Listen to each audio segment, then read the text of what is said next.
Bismillahirrahmanirrahim. Assalamualaikum warahmatullahi wabarakatuh. Perkenalkan, nama saya Muhammad Farid Syamsuar, kelas PTKB dengan NIM 220 9502 072, angkatan 2020, jurusan Teknik Informatika dan Komputer, Fakultas Teknik Universitas Negeri Makassar. Pada video kali ini merupakan tugas dari mata kuliah Sistem Operasi Komputer yang dibimbing oleh Pak Suhartono Eskom Enkom dan Andi Rahmat B SPD MPD.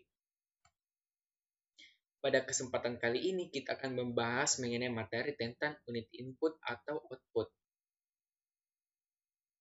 Modul input-output. Fungsi modul input-output merupakan suatu entiti di dalam komputer yang bertanggung jawab atas pengontrol sebuah perangkat eksternal atau lebih dan untuk pertukaran data antar perangkat tersebut dengan memori utama dan register-register CPU.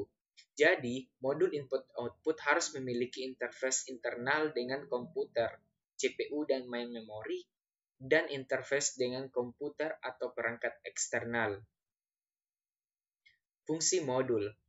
Fungsi atau syarat utama bagi modul input-output dapat dibagi menjadi beberapa kategori seperti di bawah ini. Pertama, kontrol dan timing, kemudian komunikasi CPU, kemudian komunikasi perangkat, kemudian data buffering, dan deteksi error.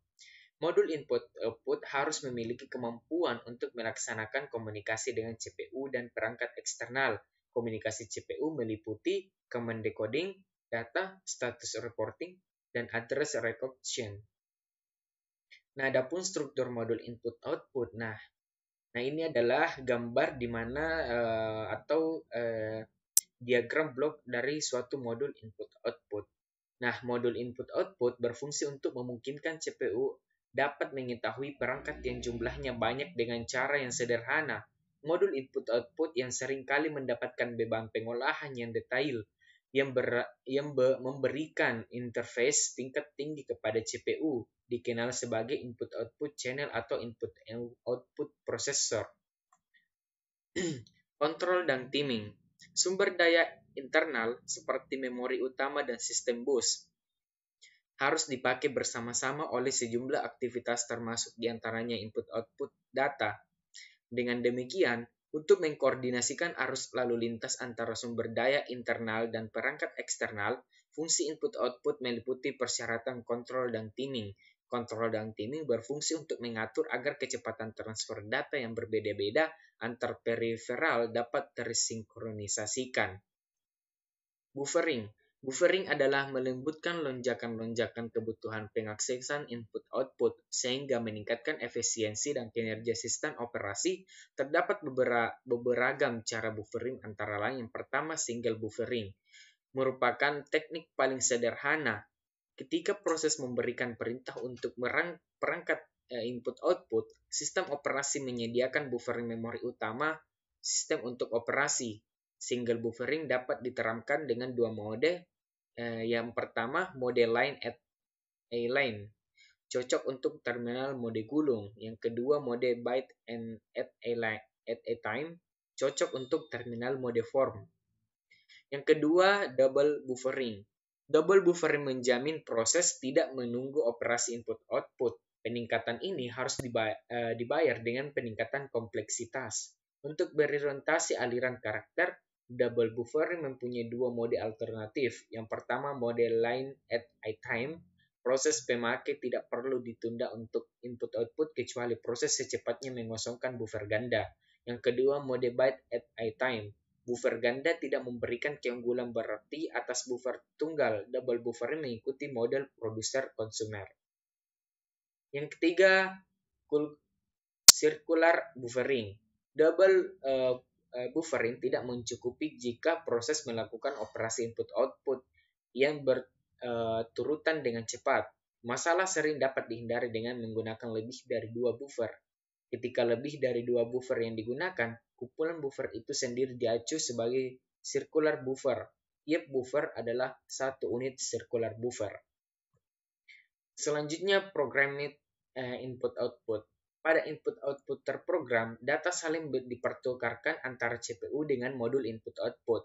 CPU mengeksekusi program yang memberikan operasi input-output kepada CPU secara langsung, termasuk status perangkat pengindra, pengiriman perintah pembacaan atau penulisan, dan pemindahan data. Bentuk lain dari programming input-output diantaranya yang pertama direct input-output sebagai contoh instrumen berbasis komputer dengan panel saklar dan indikator. Yang kedua, poled input-output. Pada poled input-output, terlebih dahulu diperlukan pemeriksaan status device input-output, kemudian diinisiasikan, dihubungkan seperti di driver, kemudian membaca status device dengan menguji bit status untuk menentukan kondisi operasi device. Selanjutnya, interrupt-driven input-output. Prinsip mekanisme transfer data pada interrupt-driven input-output sama dengan programming input-output, yaitu CPU tetap mempertukarkan data dengan device input-output melalui beberapa register CPU. Maka antarmuka input-output menyediakan kontrol, status, dan port data.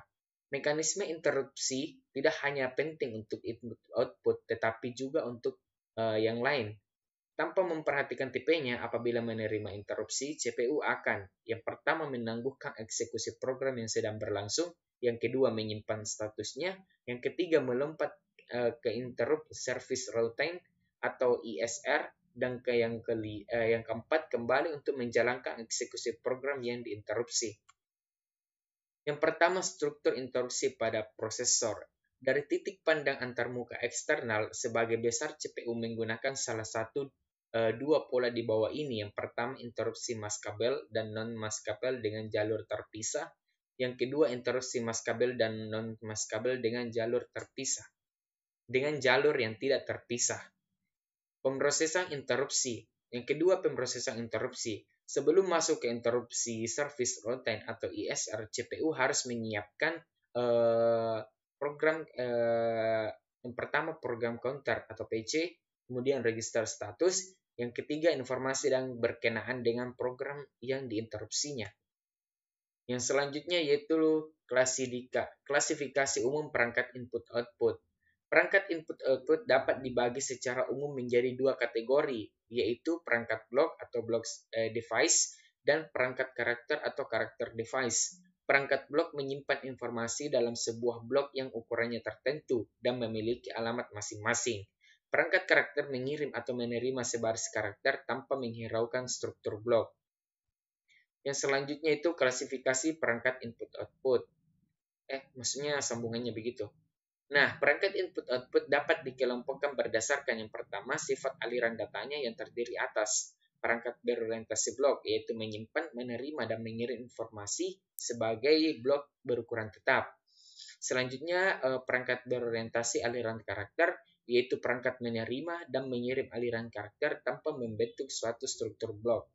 Yang B, yaitu sasaran komunikasi yang terbagi atas. Yang pertama, perangkat yang terbaca oleh manusia, yang kedua, perangkat yang terbaca oleh mesin, dan yang ketiga, perangkat komunikasi. Selanjutnya, prinsip manajemen perangkat input-output. Terdapat dua sasaran perancangan input-output, yaitu yang pertama efisiensi, menimbulkan bottleneck. Yang kedua generalization, generalitas atau device independence, berkaitan dengan simplisitas dan bebas kesalahan dan juga menangani perangkat secara seragam. Masalah-masalah manajemen input-output adalah yang pertama penamaan yang seragam, yang kedua penanganan kesalahan, yang ketiga transfer sinkron vs asinkron, yang keempat searable vs dedicated. Yang selanjutnya yaitu direct memory access. Direct memory access atau biasa disebut dengan DMA adalah suatu alat pengendali khusus yang disediakan untuk memungkinkan transfer blok dan data langsung antar perangkat eksternal dan memori utama tanpa intervensi terus-menerus dari prosesor. DMA juga digunakan untuk interaksi chip transfer data dalam prosesor multicore, terutama pada sistem multiprosesor, di mana elemen pemrosesan dilengkapi dengan memori lokal, biasa deep atau sebut scripted memory. Dan DMA digunakan untuk mentransfer data antara memori lokal dan memori utama. Transfer DMA. 3 langkah dalam mentransfer DMA. Yang pertama, prosesor menyiapkan DMA transfer dengan menyediakan data-data dari device operasi yang akan ditampilkan, alamat memori yang menjadi sumber dan tujuan data, dan banyaknya byte yang ditransfer. Yang kedua, DMA controller melalui operasi itu menyiapkan bus, menyediakan alamat, menulis, dan membaca data sampai seluruh blok sudah ditransfer. Yang ketiga, DMA controller menginstruksi prosesor, di mana selanjutnya akan ditentukan tindakan berikutnya. Nah, pada dasarnya DMA mempunyai dua metode yang berbeda dalam mentransfer data. Metode yang pertama adalah metode yang sangat baku dan sederhana disebut HAL atau burst mode DMA. Karena pengendalian DMA memegang kontrol dari sistem bus dan mentransfer semua blok data ke atau dari memori pada single burst, selagi transfer masih dalam proses, sistem mikroprosesor di set idle, tidak melakukan instruksi operasi untuk menjaga internal register. Tipe operasi DMA seperti ini ada pada kebanyakan komputer. Nah, metode yang kedua adalah mengikuti sertakan pengendalian DMA untuk memegang kontrol dari sistem bus untuk jangka waktu yang lebih pendek pada periode di mana mikroprosesor sibuk dengan operasi internal dan tidak membutuhkan akses ke sistem bus. Metode DMA ini disebut dengan shield styling mode. Shield styling mode DMA lebih kompleks untuk diimplementasikan dibandingkan HAL DMA, karena pengendalian DMA harus mempunyai kepintaran untuk merasakan waktu pada saat sistem bus terbuka. Nah, mungkin itu yang dapat saya sampaikan mengenai materi tentang yang saya paparkan pada saat ini. Kurang dan lebihnya mohon dimaafkan. Wabillahi taufiq wal hidayah. Wassalamualaikum warahmatullahi wabarakatuh. Fearless.